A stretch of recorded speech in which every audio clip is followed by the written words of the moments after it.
देश की हिस्ट्री में कुछ इंसिडेंट्स ऐसे हैं जिन्हें हम चाह के भी भुला नहीं सकते। इन इंसिडेंट्स ने हर एक पर गहरा इम्पैक्ट छोड़ा है। कई लोगों ने अपनी जानें गंवा दी, कई घायल हो गए, कई आज तक अपने साथ उस इंसिडेंट के निशान लेकर चल रहे हैं। भोपाल गैस ट्रेजेडी और कोयम्बतूर ब्लास्ट, इनके बारे में कौन नहीं जानता। ये दो ऐसे हादसे हैं जिनके बारे में सोचकर ही दुख और दर्द से मन भर जाता है।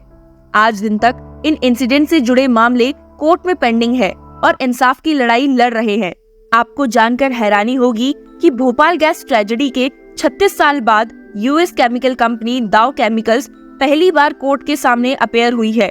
जी हाँ, 1984 के इतने भयानक गैस ब्लास्ट के बाद विक्टिम्स को असिस्ट करने वाली एनजीओ ने एक एप्लीकेशन फाइल की थी।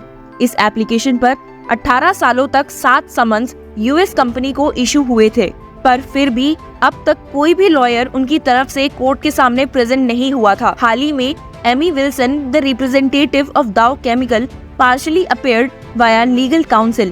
During the proceedings, Dow Chemical submitted a concise one-page memorandum to the court, requesting additional time and asserting that, being an American corporation, it falls outside the jurisdiction of the Bhopal court.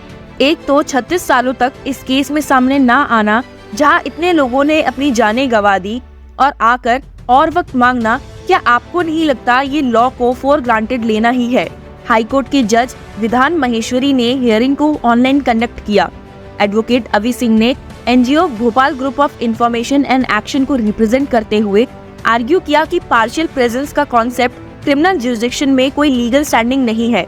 उन्होंने ये भी emphasise किया कि डाउ chemicals summons को selectively challenge नहीं कर सकता है, उन्हें कोर्ट के डायरेक्टिव्स को fully comply करना पड़ेगा। He also clarified that Dow Chemicals' attempt to contest the jurisdiction was already abjugated in 2005 in the High Court and has been rejected. He also pointed out that if Dow Chemicals' authorized representative fails to appear in person, the court possesses the authority to issue a bailable warrant and proceed with the hearing in the absence of Dow Chemical.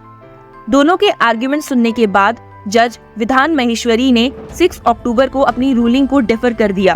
Case की इस state को देखकर ये सवाल कई बार हमारे सामने आता है कि कब कोर्ट इन मैटर्स पर अपना स्टैंड लेगी। ऐसा ही एक और केस कोयम्बतूर ब्लास्ट का है। ये केस 1998 में कोयम्बतूर सीरियल ब्लास्ट से जुड़ा है, जिसमें 58 people were killed and over 200 other injured. और इसी केस में सुप्रीम कोर्ट के justices Sanjay Kishan Kaul, Sudhanshu Dhulia and CT Ravi Kumar का बेंच हियरिंग सुन रहा था। बेंच ने क्राइम को एट्रोशियस टर्म किया और कन्विक्ट्स की प्ली को रिफ्यूज कर दिया, जिसमें उन्होंने कहा था कि हर एक मैटर को इंडिविजुअली पिक करना चाहिए और सेंटेंस को उस अकॉर्डिंग ही अवॉर्ड करना चाहिए।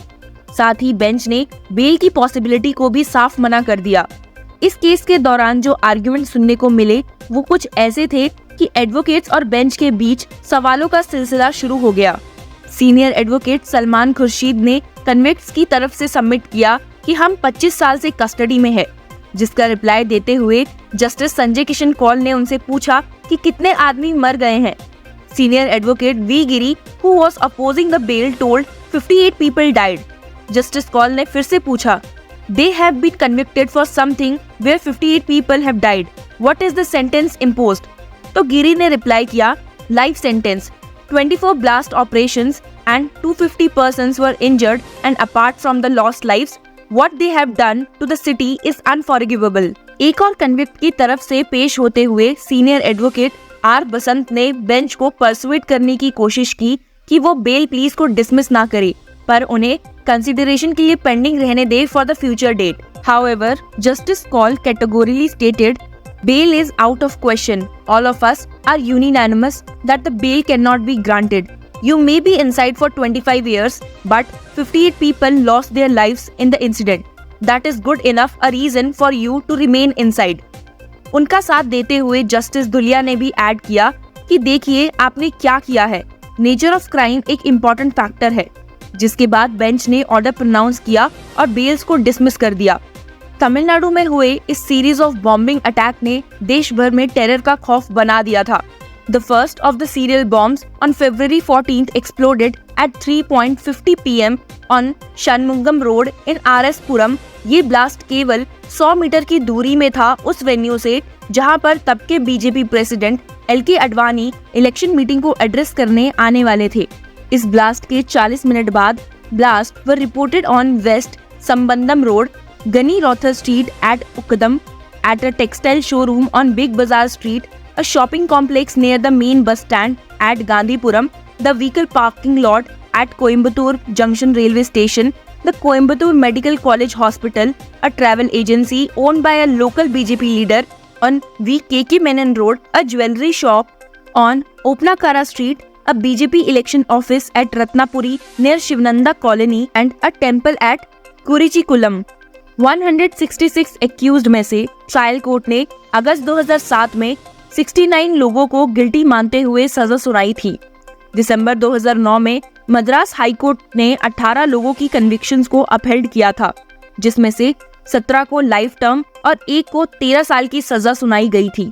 बेंच ने 22 लोगों को एक्यूट कर दिया था क्योंकि उनके खिलाफ सफिशिएंट एविडेंस नहीं मिल पाया था। इस केस में बहुत से कन्विक्ट्स ने सुप्रीम कोर्ट में अपील फाइल की थी। अब नेक्स्ट ये मैटर फरवरी के लिए रेगुलर बोर्ड के सामने शेड्यूल किया गया है। हाई कोर्ट और सुप्रीम कोर्ट इन दोनों ही केसेस में क्या फैसला लेगी हमें जल्द ही पता चल जाएगा। To know more about their orders, keep following Law chakra.